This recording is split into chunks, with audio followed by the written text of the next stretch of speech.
So if you are into UX or CX, customer experience design, this concept you will hear all the time. Personas.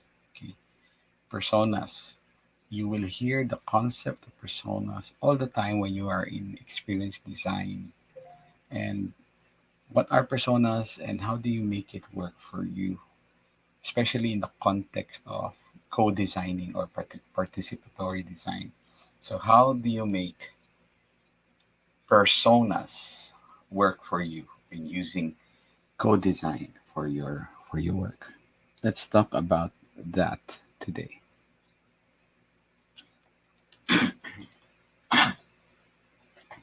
Hi, I am Ellie. I'm coughing a bit.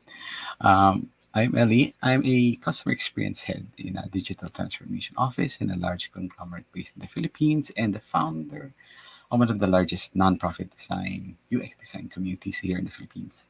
And today let's talk about personas.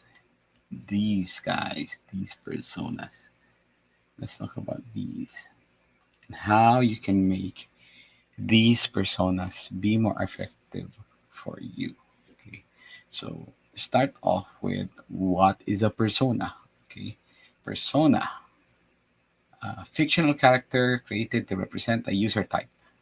Okay, you use personas when you are designing something. Why do you need to use a persona? Because you have to limit your designs to certain user segments that you identify.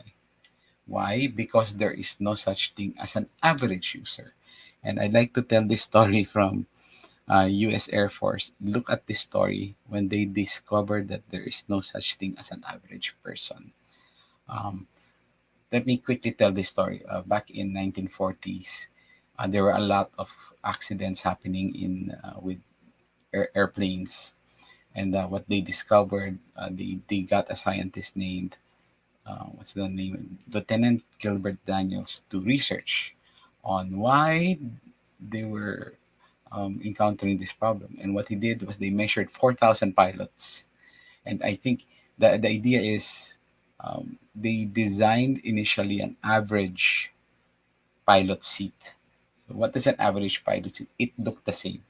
It was the same exact dimensions that pilot seat. Whatever airplane you rode, it's just the same. So you could not adjust it. Remember that it's an average pilot seat. You could not adjust it.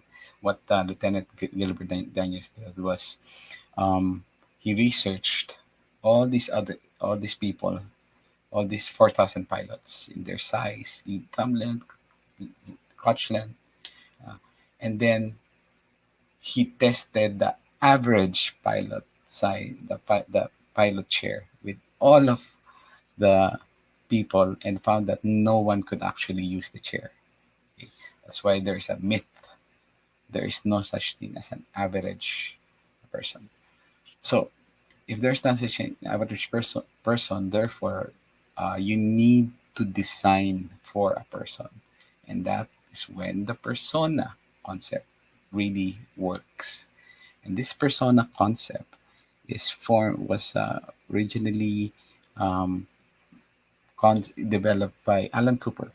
And Alan Cooper is a very famous research.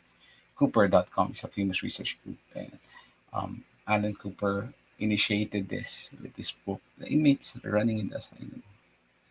And his book outlines the general characteristics, uses, and best practices of creating personas, recommending the software be designed for single archetype users. So that's how you use personas. You can read more about this here. And Interaction Design Foundation has an example of how can you develop your own personas. And it's also a great example here, types of personas. You can read about this, but I wanted to focus on what I found out about personas and why it doesn't work all the time. And actually, there's a nice Norman Nielsen video on personas as well. Um, Personas. There's a nice video on persona by why here why personas fail. So you can look at this why personas fail. This is from Kim Salazar, and they explain why personas fail.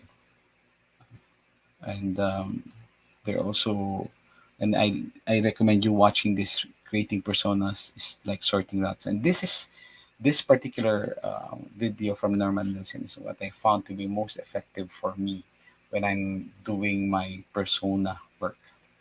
I just show this video to give them an idea of what why we need to design a persona, and I applied that when I have my co-design sessions.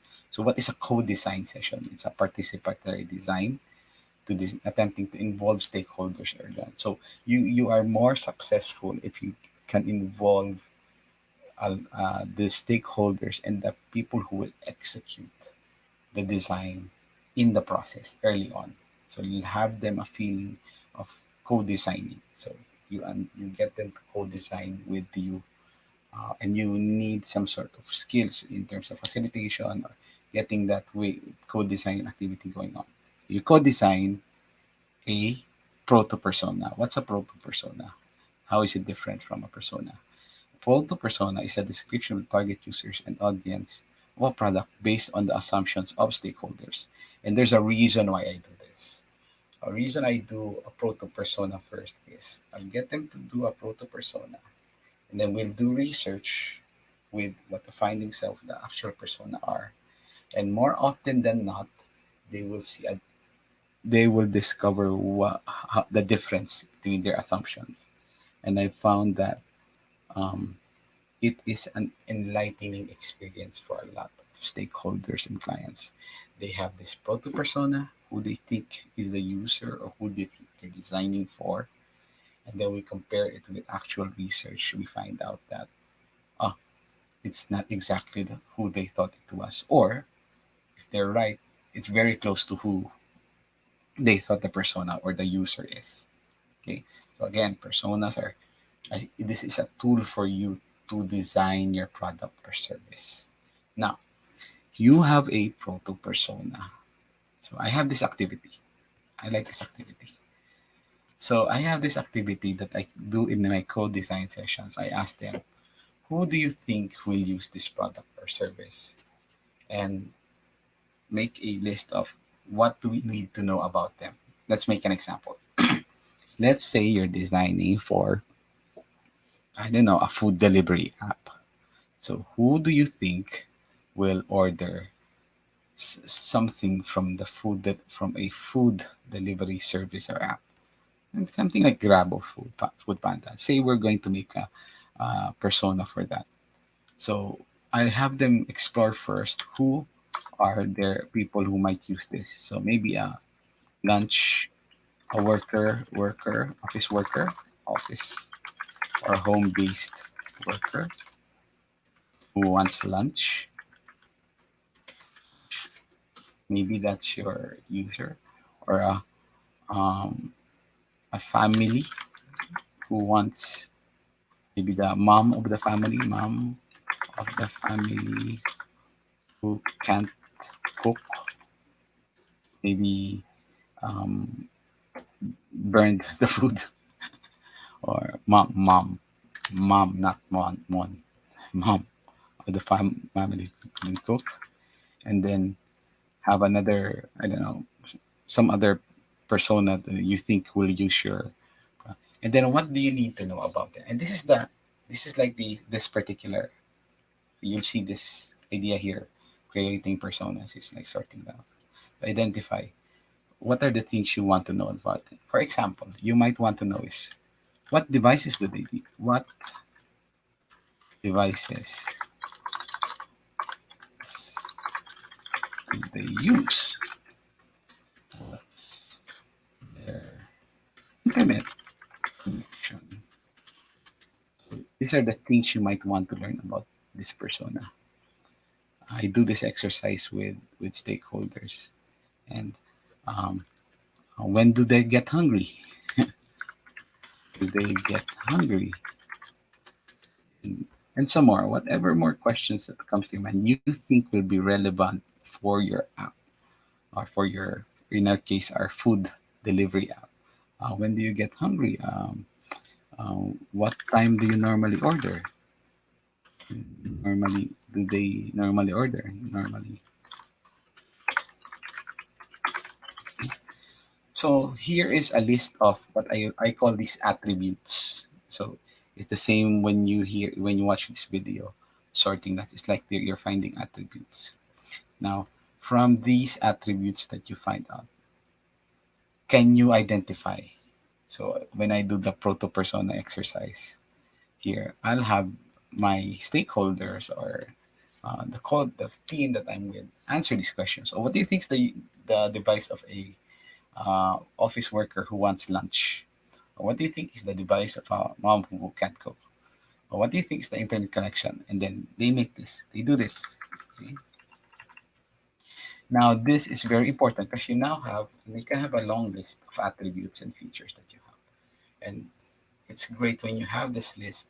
It can now be part of your the guide questions for your research. When you want to do research, you now have a set of questions that you have all agreed on that you use as a starting point to do further research. And that's when you apply what research method will work best. So, for instance, you think you can get that research behavior of users, and can it be seen on maybe your existing app or your website? Is it quantitative? Is it behavioral and quantitative? Do you have clickstream analysis on your website, your app, or is there a way for you to do eye tracking?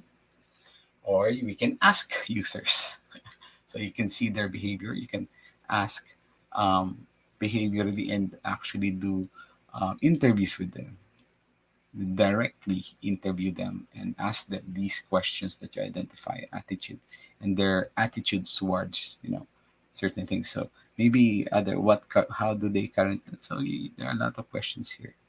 Normally we look at these questions, and if the questions are need to be answered by how or why, I could do an in-depth interview, or I can do an intercept interview when they use the app. So you send this, you form these questions in either a survey if you think you can collect a survey, and you filter out. You are able to identify the filter whether this person is a home-based worker or is a mom. Okay, and that's when you use the research methods that you can apply here.